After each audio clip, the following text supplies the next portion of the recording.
할렐루야. 오늘 같이 은혜 받을 말씀은 누가복음 14장 21절 말씀부터 24절 말씀까지 우리 말씀을 같이 합독하고 은혜 받고 복 받겠습니다.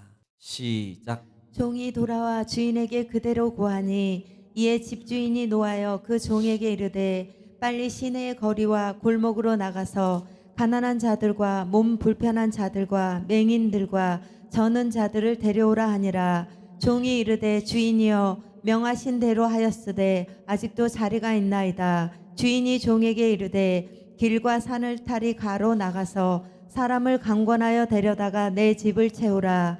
내가 너희에게 말하노니 전에 청하였던 그 사람들은 하나도 내 잔치를 맛보지 못하리라 하였다 하시니라. 아멘. 아멘. 할렐루야. 오늘 또 하나님은 여전히 말씀을 통해서 우리에게 말씀하십니다. 그러므로 하나님의 말씀을 여러분은 하나님의 음성으로 받으시고요, 또 말씀을 받을 때 입을 열어서 아멘 하고 받으시고, 또 여러분 사모하는 마음으로 받으시고, 하나님의 말씀은 여러분 능력입니다. 생명입니다. 지혜입니다. 응답입니다. 치유 역사가 있습니다. 회복의 역사가 있습니다. 성령 충만한 은혜를 여러분 체험할 수 있는 능력이 있습니다. 그러므로 이 시간에 여러분 심령같이 하나님 말씀이 떨어짐으로 여러분뿐만 아니라 여러분 영혼과 또 육의 삶의 터전 속에 하나님의 말씀의 역사가 이루어지시기를 다시 한번 주님으로 축원합니다.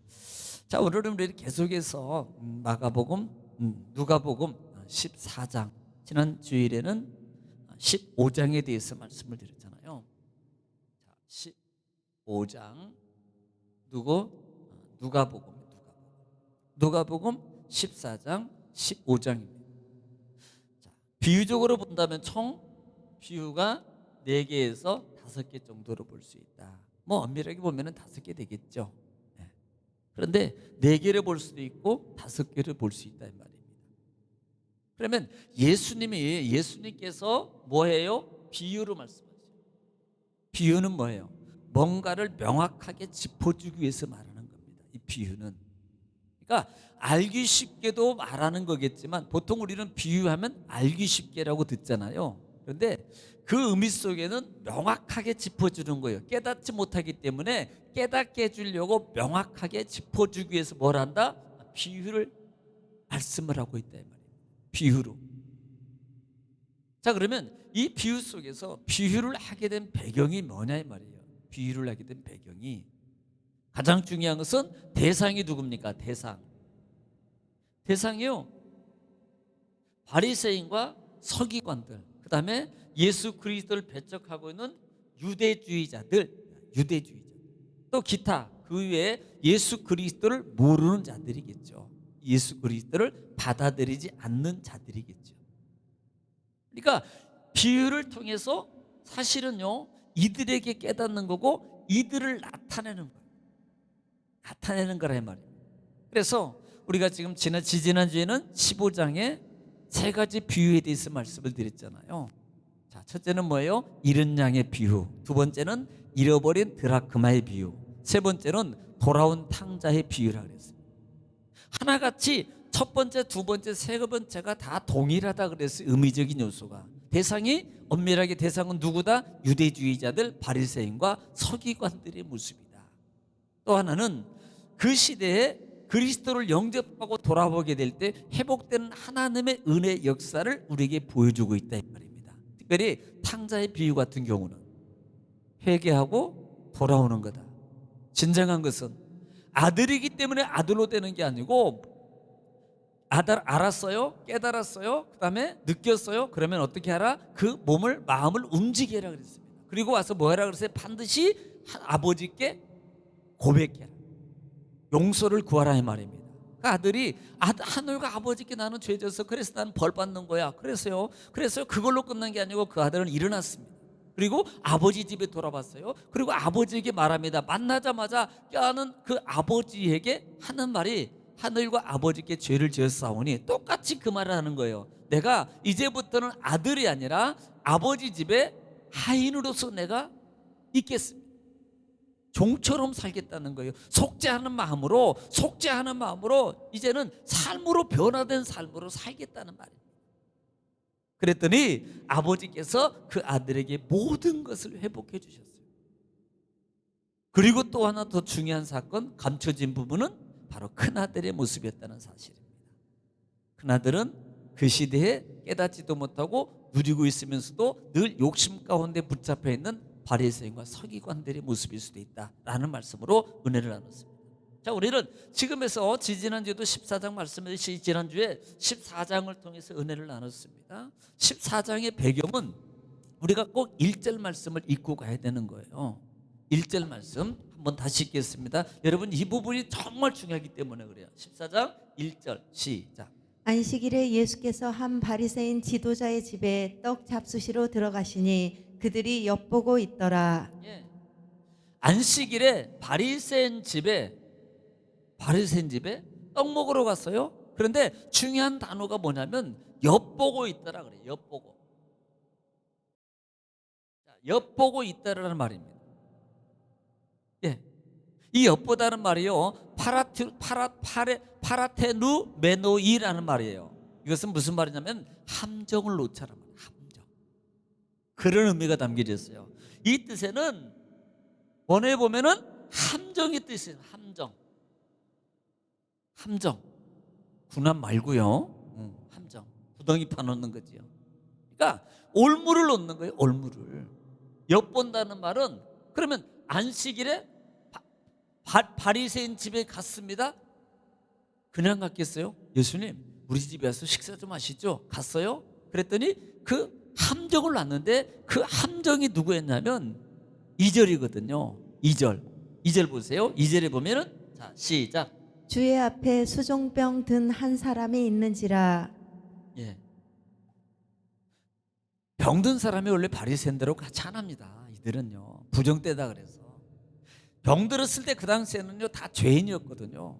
그러므로 바리새인들은 절대 집에 들이지 않아요. 그런데 이 지금 수종병 환자를 바리새인 집에 예수님이 있는 곳에 가보니까 있는 거예요. 그러면서 질문하는 게, 안식일에 병을 고치는 것이 합당합니까? 가합니까? 물어보는 거예요.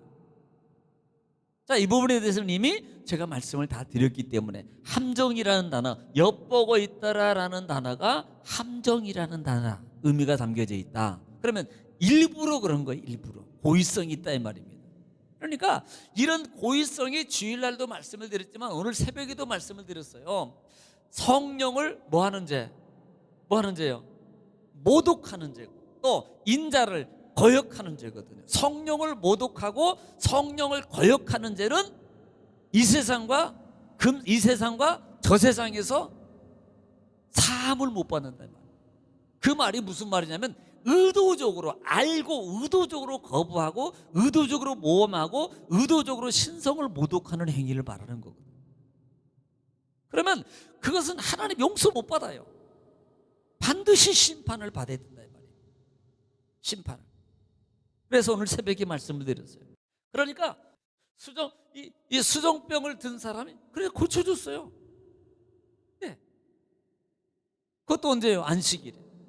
지금 그 사건을 통해서 이루어지는 배경이 바로 그거거든요.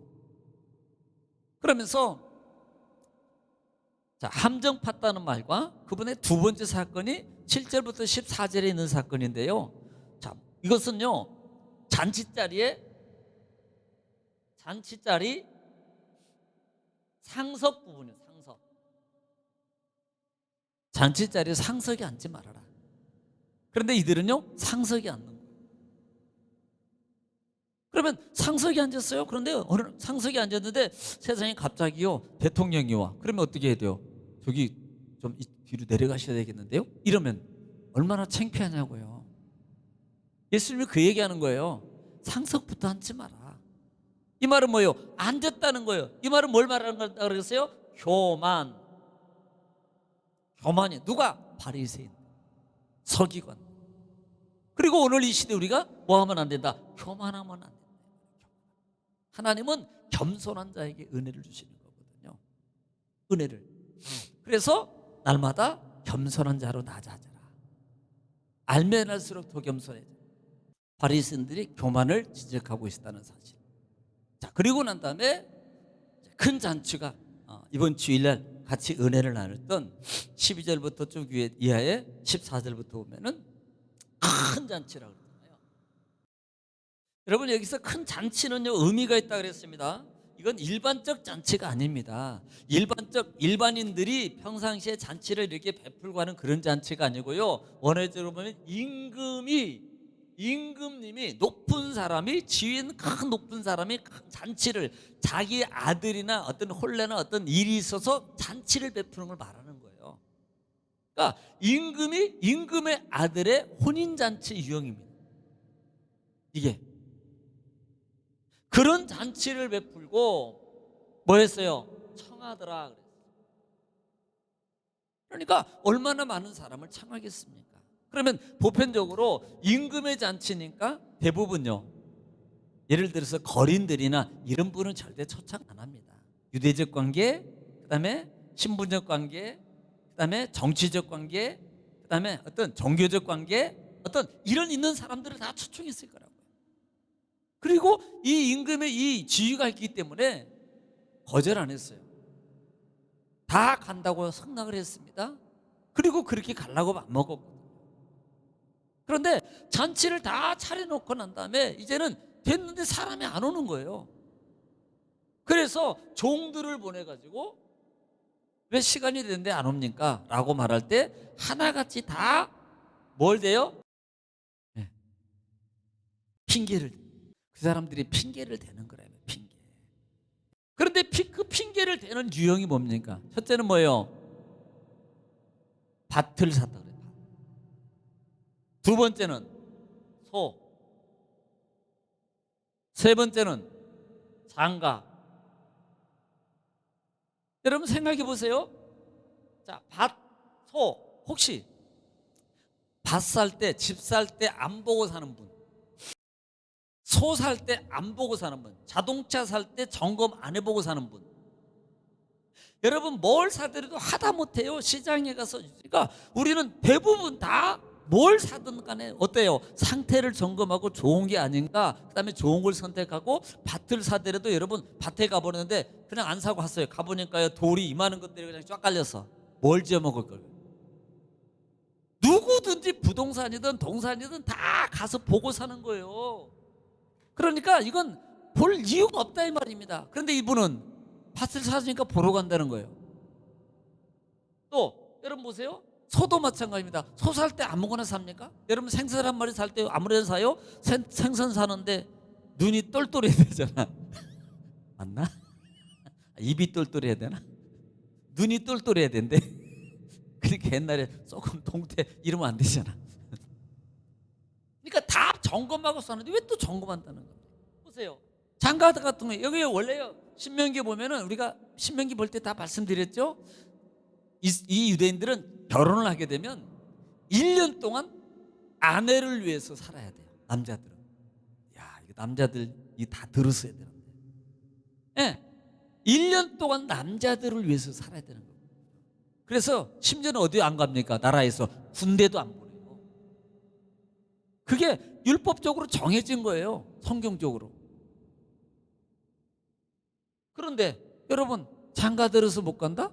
말이 안 되는 겁니다. 뭐예요? 하나같이 핑계 대는 거예요. 이 말은 뭐예요? 핑계 대지 말란 말이에요. 예. 그러니까 이들에게는요 우선순위가 잘못되어 있는 거예요. 영적 우선순위를 모르는 자들입니다. 다 육은 이들이 뭐예요? 다 하나같이 어떻게 보면 유대 종교 하나님을 믿는 율법을 가지고 있는 자들입니다. 그럼에도 불구하고 이들은 뭐예요? 핑계대고 하나님의 것을 우선으로 여기지 않냐고. 누구부터? 다 수락을 했을 때는 만약에 여러분 같으면 일이 있어요. 잡혔어요. 그러면 죄송합니다. 그날은 제가 이 일이 있어서 못 갑니다. 분명히 그랬어야죠. 근데 이미 하기 전에 이미 다 초청 보냈고 승낙했는데 하고 난 다음에 이 일이 터진 거예요. 이 일이 발생한 거예요. 이 일이 있었던 거예요. 그러면 대답을 했기 때문에 우선순위를 설정해서 지켜야 돼요. 근데요 이들은 안 지켜요. 그래서 뭐예요? 진노를 당한다. 그 진노가 뭐예요? 즐거움에 참여하지 못해요. 하나님 나라의 잔치에 참여. 이거 뭐예요? 심판이거든. 하나님 나라의 잔치에 참여한다는 단순히 지옥 간다라는 의미, 물론 그 속에도 담겨져 있겠죠. 그런데 진짜 의미는 하나님의 참 능력, 하나님의 참 능력을 그는 체험하지 못해요. 하나님의 기적을 체험한 그 가정에는 하나님의 능력이 안 나타납니다. 하나님의 기적이 안 나타나는 거예요. 이게요 바로 그런 거예요. 그래서 핑계대지 말라. 핑계대지 말라.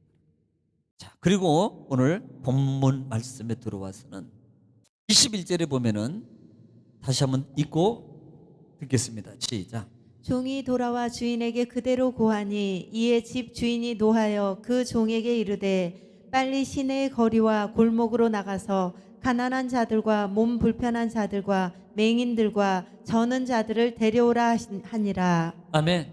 자, 지금 그렇게 안 온다고 그 청함받은 자들이 거절하게 핑계하니까 주인이, 종들이 얼른 가가지고 주인에게 하니까 주인이 진노했어요. 화가 났습니다. 그리고 나면 어디로 가라 그래요?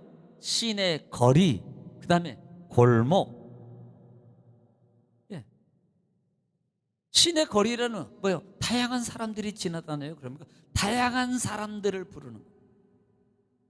골목은 뭐예요? 사회적 소외자들이, 사회적으로 약자들, 소외된 자들이 그 당시에는 건이 머무는 자, 있는 곳이거든요.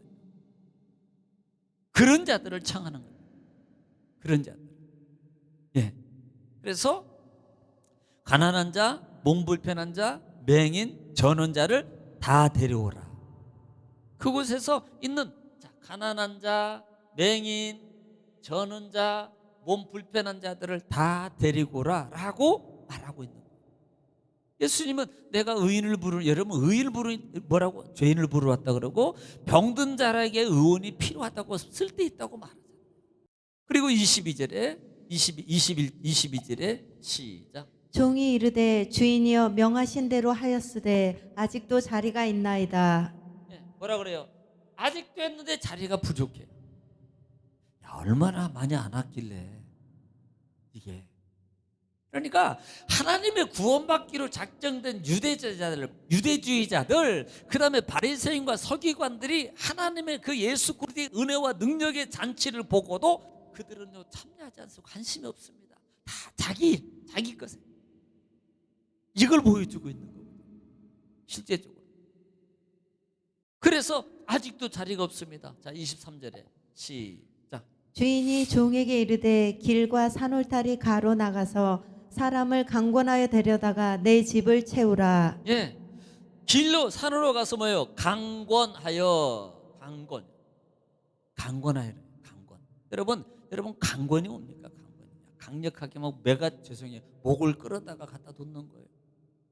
이 강권이라는 말의 의미가 뭐냐면, 이 강권이라면 아낭카손이라는 단어를 쓰는데요, 아낭카손이라는 단어는 당신이 정말로 필요합니다, 이거예요.